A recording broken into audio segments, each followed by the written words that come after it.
Hello সবাইকে, আপনারা সবাই কেমন আছেন অবশ্যই জানাবেন। আমি চলে এলাম আজকে আরও একটা নতুন ভিডিও নিয়ে। আজকের এই কেকটা আমার 26 জুনের। এই কেকটা ছিল স্পাইডারম্যান থিমের ওপরে নন এডিবল ফটো প্রিন্ট কেক হবে। কেকটা ছিল চকলেট ফ্লেভারের। তো আমি সেই মতোই একটা চকলেট স্পঞ্জ কেক বানিয়ে নিয়েছিলাম। এবার এটাকে লেয়ার বাই লেয়ার 3টে লেয়ারে কাট করে নিয়ে তারপর লেয়ার বাই লেয়ার সাজাতে শুরু করব।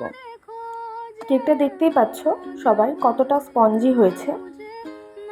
আমি জানি ভিডিওগুলো ভীষণ ইরেগুলার হয়ে যাচ্ছে, আমার একটু শিফটিংয়ের কাজ চলছিল বলে তাই ভিডিওগুলো পাবলিশ করতে একটু দেরি হয়ে যাচ্ছিল। এবার থেকে আমার কেকের অর্ডার যখনই থাকবে আমি ঠিক তার পরের দিনকেই কেকের ভিডিওটা দেওয়া শুরু করব। চেষ্টা করব আসলে, কারণ বুঝতেই তো পারছে কীরকম সমস্যার মধ্যে দিয়ে এখন যাচ্ছি। যাদের শিফটিং হয় তারাই বোঝে। আচ্ছা, এরপরে আমি কেকটা কাট করে নেওয়ার পর ক্রিমটাকে বিট করে নিচ্ছি। অনেকেই আমার কাছে জিজ্ঞাসা করেন যে কেকের ক্রিমটা ঠিক কীভাবে বিট করব, কীভাবে কেকটার ক্রিমটা স্টিফ করব। এখন তো একটু গরম গরম বর্ষা বর্ষা চলছে, তো এই ওয়েদারে ক্রিম সেট হয়ে যায়, কিন্তু যদি কোনো কারণে না হয় তাহলে ক্রিমটাকে বারে বারে একটু ফ্রিজে রেখে রেখে ব্লেন্ড করলেই এরকম স্টিফ হয়ে যাবে। আচ্ছা, আমি এই কম্পাউন্ডটা ব্যবহার করি। এই কম্পাউন্ডটা আমি আগাগোড়া এটাই ব্যবহার করি, ভীষণ ভালো এই কম্পাউন্ডটা। এটা 500 গ্রামের প্যাকেট, 195 নেয়। ভীষণ চকলেটটা ভালো।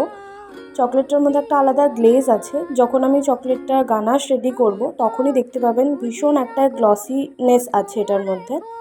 হোয়াইট কম্পাউন্ডটাও ভীষণ ভালো, আমি ওটারও পরে কোনো এক সময় প্রাইস আর ওয়েটটা বলে দেব। আমি চকলেটটা মেল্টেড হুইপ ক্রিমের সঙ্গে রেডি করেছিলাম। এই যে আমার চকলেট গানাশটা রেডি হয়ে গেছে, কতটা গ্লসি হয়েছে গানাশটা। এবার আমি কেকটাকে লেয়ারের সঙ্গে লেয়ার সাজিয়ে নেব। প্রথমে আমি কেক বোর্ডে কিছুটা ক্রিম লাগিয়ে নিচ্ছি, যাতে কেকটা ডেলিভারির সময় এদিক ওদিক সাইড না হয়ে যায়, নাহলে নষ্ট হয়ে যেতে পারে। আপনারাও চাইলে এই ট্রিকটা ফলো করতে পারেন। আশা করছি অনেকে করে ওই ট্রিকটা ফলো, এতে সন্দেহের কিছু নেই। তারপরে আমি কেকের লেয়ারটা বসিয়ে কিছুটা সুগার সিরাপ দিয়ে চকলেট ক্রিম, যেরকম প্রত্যেকটা কেকেই আমি বলে থাকি লেয়ার কীরকম করে সাজাই, সেইভাবেই সাজিয়ে নিচ্ছি পরপর। আপনারা ভিডিওটা দেখতে থাকুন আর অবশ্যই জানাবেন আমার ভিডিওগুলো আপনাদের কেমন লাগছে। জানি একটু ইরেগুলার হচ্ছে, আশা করছি ধীরে ধীরে এই প্রবলেমগুলো সলভ হয়ে গেলে পরে আমি আবার রেগুলার ভিডিও আপনাদের সাথে শেয়ার করব।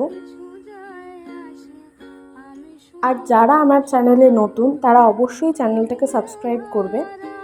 আর ভিডিওটা কেমন লাগলো না লাগলো সেগুলো অবশ্যই কমেন্টের মাধ্যমে আমাকে জানাবেন।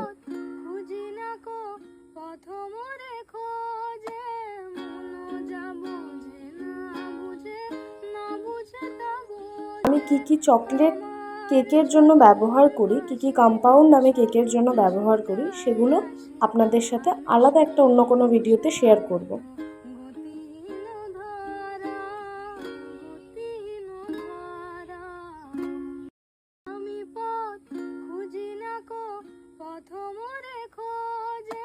এই চকলেট কেকটা নর্মাল চকলেট কেকের তুলনায় একটু আলাদা ছিল, কারণ এর মধ্যে বলা হয়েছিল ভর্তি করে যাতে চকো চিপস আমি অ্যাড করে দিই, মানে ওভারলোডেড চকো চিপস ছিল কেকটার মধ্যে।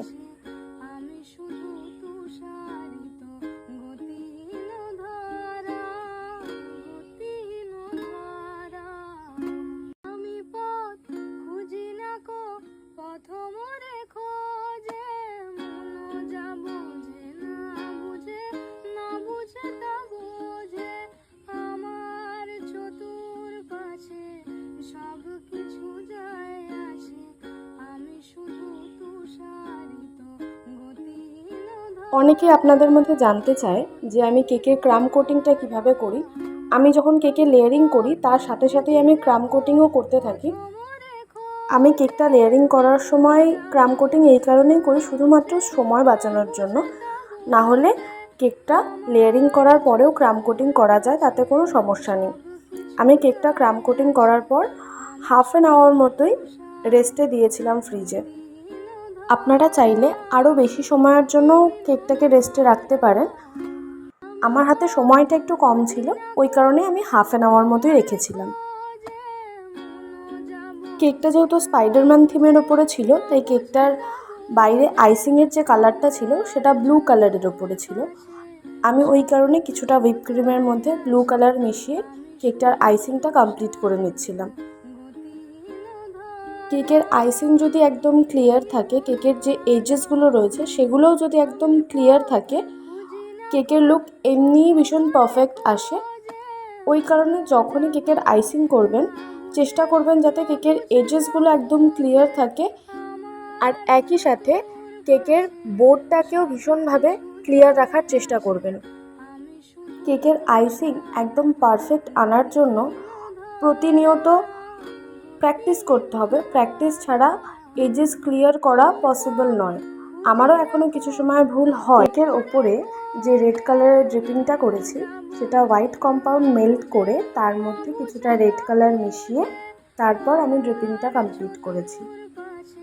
এরপর আমি পাইপিং ব্যাগের মধ্যে কিছুটা হুইপ ক্রিম ভরে নিয়ে কেকের ওপরে যে স্পাইডার ওয়েবটা হবে সেটা বানিয়ে ওভারনাইট ফ্রিজে সেট করতে দিয়েছিলাম।